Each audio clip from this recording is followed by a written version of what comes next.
ሰላም የተወደዳችሁ የእግዚአብሔር ቤተሰቦች፣ ሰዓታችን የተለያየ ስለሆነ በአገር ውስጥ ያላችሁ ጉድ ሞርኒንግ፣ ከአገር ውጭ ያላችሁ ጉድ ኢቭኒንግ ብያችኋለሁ። ሰሞኑን አንዳንድ ሰዎች በአንዳንድ ጉዳዮች ላይ እያነሱ የነበሩት ጥያቄ ስላለ ከዚህ ጥያቄ ጋር ተያይዞ ጥያቄውን በጥያቄ ለመጠየቅ ነው ቀለል ባለ መልኩ የመጣሁት።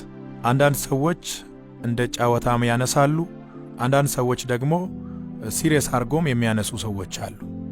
በመግለጫ መልክም መልእክት ላስተላለፉ ሰዎች ጥያቄያቸውን በጥያቄ መጠየቅ እፈልጋለሁ። በመጀመሪያ የማነሳው አንድ አገልጋይ ወደ አንድ ከተማ ሲገባ የከተማዋ ባለስልጣናት፣ ታዋቂና ዝነኛ ሰዎች፣ ባለሀብቶችም ጭምር ዌልካም ለማለት ለምንድን ነው የሚወጡት? ጥያቄው በጥያቄ ሲጠየቅ በምን አይነት ሰዎች ዌልካም እንዲባሉ ትፈልጋላችሁ?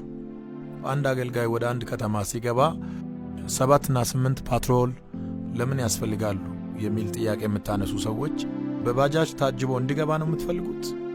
አጀብ አጀብ ብላችሁ ሁከት የምትፈጥሩ ሰዎች ለመታጀብ ፈልጋችሁ ከሆነ እንድትታጀቡ የሚያደርግ ሥራ መጀመሪያ መስራት አለባችሁ። ምንም ውስጣችሁ ላይ ሳይኖር ባዶ ቀፎ ሆናችሁ ለመታጀብ ማሰብ በጣም የበዛ ሞኝነት ነው። በመጀመሪያ የመንግሥት ፓትሮል የሚወጣው ዌልካም ለማለት የሚወጣው የሕዝቡን ደህንነት ለመጠበቅ ነው። ይሄ የመንግሥት ተቀዳሚ ኃላፊነት ነው። በመቀጠል ደግሞ አምላክ የላከው አገልጋይ ወደ ከተማ ሲገባ ዌልካም ለማለት ነው የሚወጣው። የክርስቶስ አምባሳደር ይመጣል ተብሎ ማርሽ ባንድ ብቻ አይደለም፣ ካላንደር ሁሉ ሊዘጋ ይችላል። በመጀመሪያ ደረጃ አንድ አገልጋይ ብላችሁ ንቀት በሚመስል መልኩ አገልጋዩን የምታነሱት ነገር ተገቢ አይደለም። ይሄ አገልጋይ ሲንቀሳቀስ ተሸክሞ የሚዞረው አንድ ትልቅ መንግሥት አለ። እኔ የማምነው ከዚህ በኋላ ቪኤቶች ብቻ ሳይሆን በዚህ ዘመን የተፈጠረ ነገር ካለ ተጨምሮ አገልጋዮች ዌልካም ይባላሉ። ለመቀበል እንደምትቸገሩ ያውቃለሁ፣ ግን ኦፕሽን የላችሁ። አገልጋዮችን በንቀት አትዩ። አገልጋዮች የእግዚአብሔር ቃል አቀባዮች ናቸው። አገልጋዮች የእግዚአብሔር ምልክት ናቸው። አገልጋዮች የእግዚአብሔር ድምፅ ናቸው። ይህንን መልእክት ወደ እናንተ ሳደርስ ፕሮፌቲዩን ፕሮቴክት ለማድረግ አይደለም። እኔ ኦልሬዲ ፕሮቴክትድ ነኝ፣ ከለላ ውስጥ ነኝ። እንደገና ደግሞ ስለ ራሴ የሚከራከር ሰው አይደለሁም። እኔ የሚሠራው ሥራ የማደርገው ነገር ሁሉ የተገለጠ ነው። ልትሸሽጉት የማትችሉት ነገር ስለተገለጠ ከመቀበል ውጭ ምርጫ የላችሁ።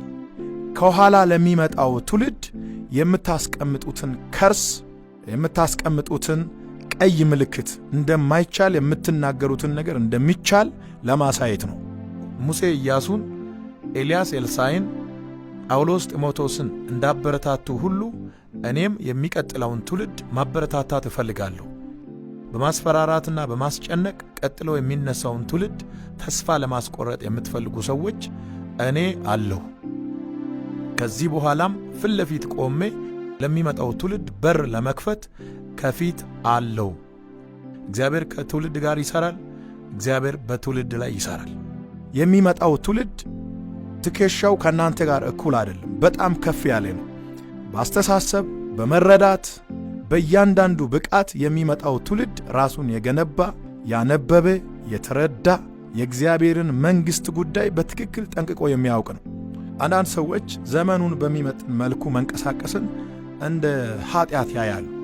ሐዋርያት ሥራ ምዕራፍ 23 ቁጥር 23 ላይ የሮም ሻለቃ ጳውሎስን ከገዳዮች እጅ ለማስመለጥ የአገር ገዢ ወደ ሆነው ወደ ፕሌክስ ቂሳሪያ ሲልክ ለአንዱ ጳውሎስ 200 እግረኛ ወታደሮችን፣ 200 ደግሞ ጦር መሳሪያ ያላቸውን፣ ከነዚህ ውጪ ደግሞ 70 ወታደሮች፣ አንድ ላይ 470 ወታደሮችን ለአንዱ ጳውሎስ እንዲመደብ ነው ያደረገው። ስለፈራም አይደለም፣ ችግር ስላለበትም አይደለም። ጳውሎስ በ470 ወታደሮች የታጀበው።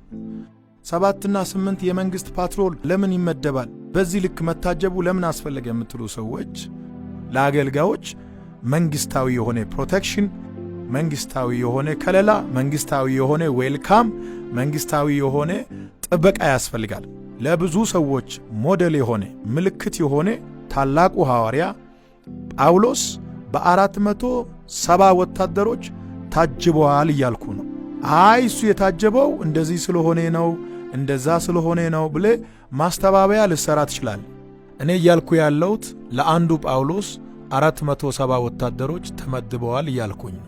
ለሃጋሲ ሽንቱልስ ያባብ ጦሶንያሽ ኦይዱ ጤታን ላፑንታሙ ወታደራይ እሲ ጳውሎስ አስ ማዳበት ይዝጋይዳዳይስ የሮም ሻለቃ ለአንዱ ጳውሎስ 470 ወታደር እንዲመደብ ትእዛዝ ሲሰጥ ጳውሎስ ቪአይፒ ብቻ ሳይሆን ቪቪአይፒ እንደሆነ ስለሚያምን በዘመኑ የነበሩ የሃይማኖት መሪዎች አልተረዱትም። ይህ የሮም ሻለቃ ግን ተረድቶታል። አንድ በእግዚአብሔር ለተሾመ አገልጋይ ምን ያህል ክብር እንደሚገባ መንግስትና መንግስታዊ የሆኑ መዋቅሮች በተረዱበት በዚህ ጊዜ የቤተ ክርስቲያን መሪዎች አይናቸው መከደኑ ከምንም በላይ የሚያስገርም ነው። ጳውሎስ በ470 ወታደሮች የታጀበው በፈጠረው ተጽዕኖ ልክ ነው። አንድ ሰው ምንም አይነት ተጽዕኖ ሳይፈጥር አይደለም በወታደር በወፍም አይታጀብም። የምትፈለጉትም ሆነ የምትታጀቡት በፈጠራችሁት ተጽዕኖ ልክ ነው። ተጽዕኖ ፈጣሪው ደግሞ ጌታ ነው። ጌታ በእናንተ ውስጥ ካለ ከጌታ የተነሳ እናንተም ተጽዕኖ ፈጣሪዎች ትሆናላችሁ። በቅርብ ጊዜ በመስቀል አደባባይ እንዲያገለግል ከአሜሪካ ተጋብዞ የመጣው ወንጌላዊ ፍራንክሊን ወደ ኢትዮጵያ ሲገባ በጠቅላይ ሚኒስተር ደረጃ የዌልካም ፕሮግራም ተደርጎለታል። አይናቸው መብራቱን ነው የሚያሳየው። ወንጌልና ወንጌልን የሚሰብኩ ሰዎች በኢትዮጵያ ምድር የተገፉበት፣ የበታች የተባሉበት፣ የተናቁበት ዘመን ይበቃል። እግዚአብሔር ለወንጌልና ወንጌልን ለሚሰብኩ ሰዎች የክብር ዘመን እንዲሆን አድርጓል። ይሄ ማለት የእግዚአብሔር ክብር መጋፋት አይደለም።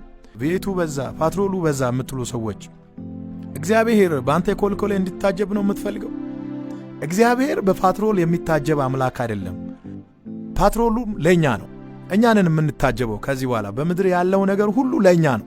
ሐዋርያት እንደዚህ አልለበሱም፣ ሐዋርያት እንደዚህ አልታጀቡም፣ ሐዋርያት እንደዚህ አይነት መኪና አልተጠቀሙም የምትሉ ሰዎች ሐዋርያት እኮ በዘመናቸው ከመርከብ በላይ ሌላ ቴክኖሎጂ የለም።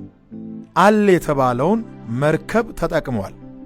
በእውነት እስኪ አንድ ነገር ሊጠይቃችሁ፣ ሐዋርያት በዚህ ዘመን ቢኖሩ ቤት መኪና አይጠቀሙ ማለት ነው? ጳውሎስ ወይም ጴጥሮስ በእኛ ዘመን ቢኖሩ አውሮፕላን ተሳፍሮ አሜሪካና ካናዳ ሄዶ አያገለግሉም ብላችሁ ታስባላችሁ? ሁኔታው ከፈቀደና በዛ ላይ ከደረሱ ፕራይቬት ጀት ገዝቶ አይጠቀሙም ብላችሁ ታስባላችሁ? ብታምኑም ባታምኑም በኢትዮጵያ ምድር በራሳቸው ጀት እየተንቀሳቀሱ የሚያገለግሉ አደገኛ ሰዎች ይነሳሉ። የምታስተላልፉት መልእክት ተስፋ ከመቁረጥ ስሜት የመነጨ ይመስላል። ላስት ዊክ በሐዋሳ መስቀል አደባባይ የነበረውን ኮንፍራንስ ለመታደም በምናደርገው ጉዞ በሲዳማ ብሔራዊ ክልላዊ መንግስት እና በሲዳማ ክልል ወንጌል አማኞች አማካኝነት እንዲሁም በአጠቃላይ በከተማዋ ነዋሪዎች ወደ ሐዋሳ ስንገባ የተደረገልን አቀባበል ያስደነገጣችሁ ሰዎች ሰላም ናችሁ? ለማንኛውም ከዚህ በኋላ በሚደረጉ ክሩሴዶች ከዚህ የተሻለና የበለጠ ነገር እንደሚሆን እንዳትጠራጠሩ ከወዲሁ ማረጋገጫ ሊሰጣችሁ ወዳለሁኝ። አገልጋዮች እግዚአብሔርን ካከበሩ እግዚአብሔር አገልጋዮችን ያከብራል። በሚታየውም ያከብራል፣ በማይታየውም ያከብራል። ቪኤቱ ምንድነው? አጀቡ ምንድነው? ፓትሮሉ ምንድነው?